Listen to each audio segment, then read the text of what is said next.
For the record, please note Karen St. Hilaire is representing Molly Wassaw Park, and Dr. Tony Esseline is representing Dr. Michelle Morse, both in a voting capacity. First on our agenda is the adoption of the minutes for the HHC Capital Corporation semi-annual meeting held on July 31st, 2025.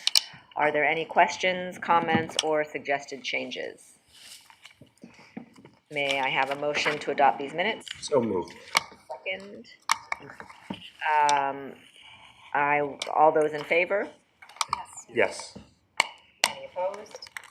Okay, so the motion is passed.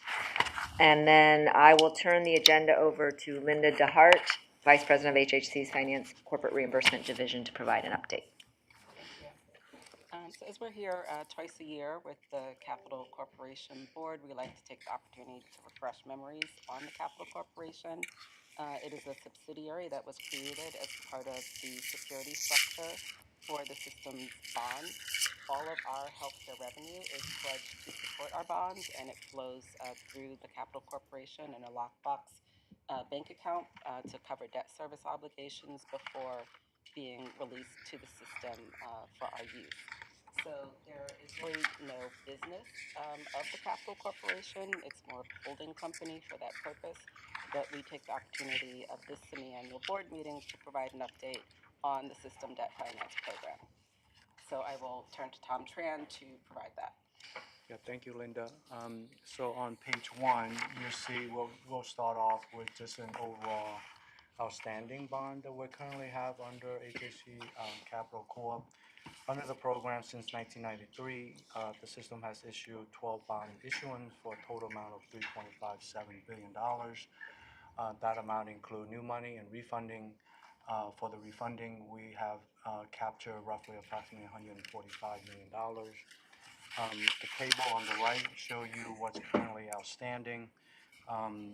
The 2008 BE is the variable rate issue.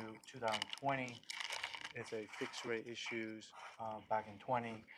And then we recently issued a 2025 A bond in the amount of $242 million.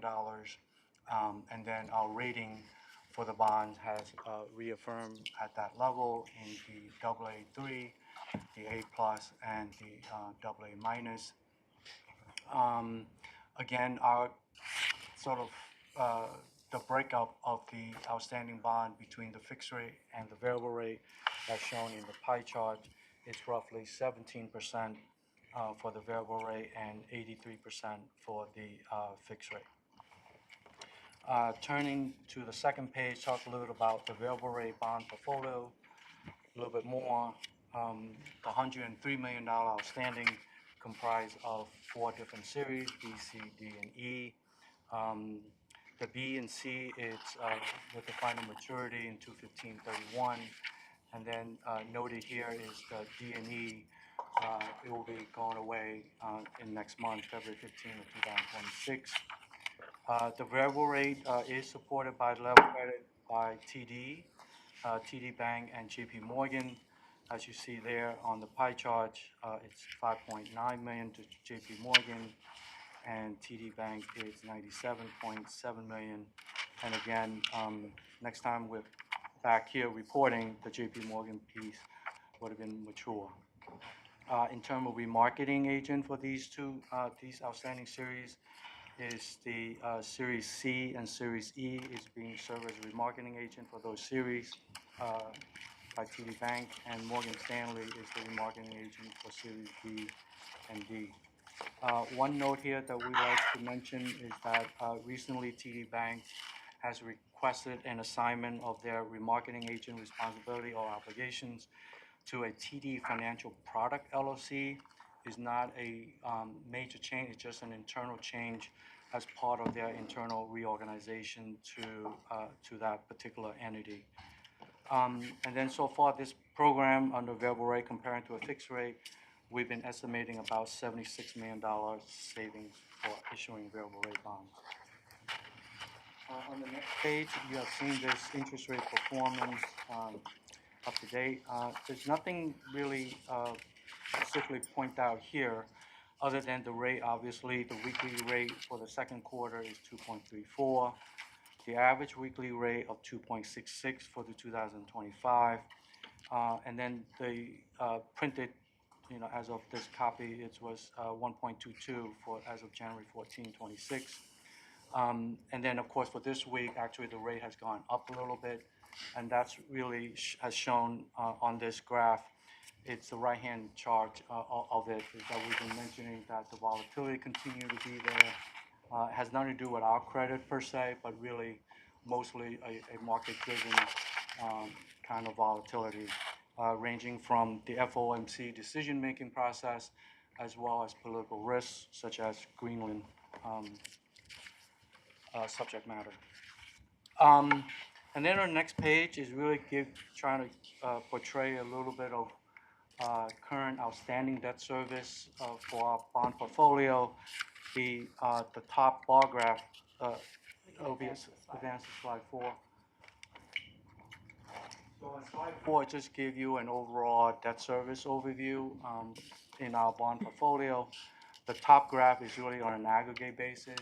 This is both fixed rate and variable rate debt service profile. You notice there is between now and 2030, it's on a high end, but then it sort of drop starting in 2031, and then it drop again starting in 2043. Again, this is a composite aggregate debt service between fixed rate and variable rate. And if you want to see the breakout, the two graph below to break that out for you, the fixed rate on the left, and then on the right is the variable rate. And then we added a little bit of a dashboard, a gauge there on the right, show you sort of the debt service comparing to our healthcare reimbursement revenue coverage. It currently standing in FY24, it's 110, and FY25, it's 100 and coverage. And that is really on the other side of the spectrum. You notice there is more than the 4-time requirement that we have to have under this resolution, which is 4-time requirement. So we're currently standing at a 120 for fiscal year 2025. So the next slide, it's really not much up to date here. This is really showing the breakout of how we spent the money so far for 2020 bonds. Again, remember the 2020 was for new money, and up to date, up to now, we've spent about $93 million as of December 31st, 2025. It has no significant change since we were here last time back in July. You see there, Bellevue, it's up there. Next one is Lincoln, and then Harlem. And then the pie chart just breaks out between the infrastructure, technologies, and equipment. On the next page, just give you a little bit of cash flow projections here. Again, the 2020 initial deposit was for new money is $100 million. Interest earning up to date is $4.4 million, and again, we have drawn down $93 million with a balance of $11 million. It's worth mentioning that the $11 million is as of December 31st.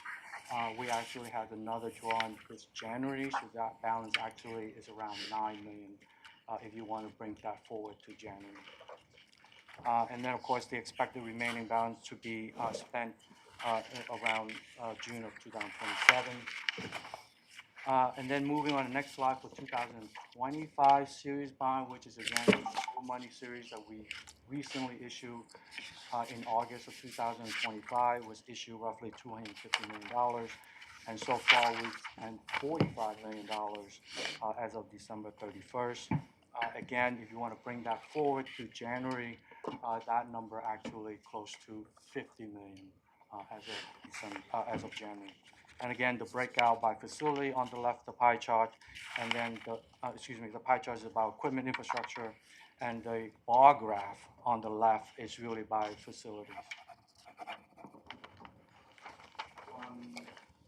On the next slide, again, showing you a cash flow projection versus the actual, and what is the actual spent down so far. Again, the initial deposit we have in this construction fund account is $250 million.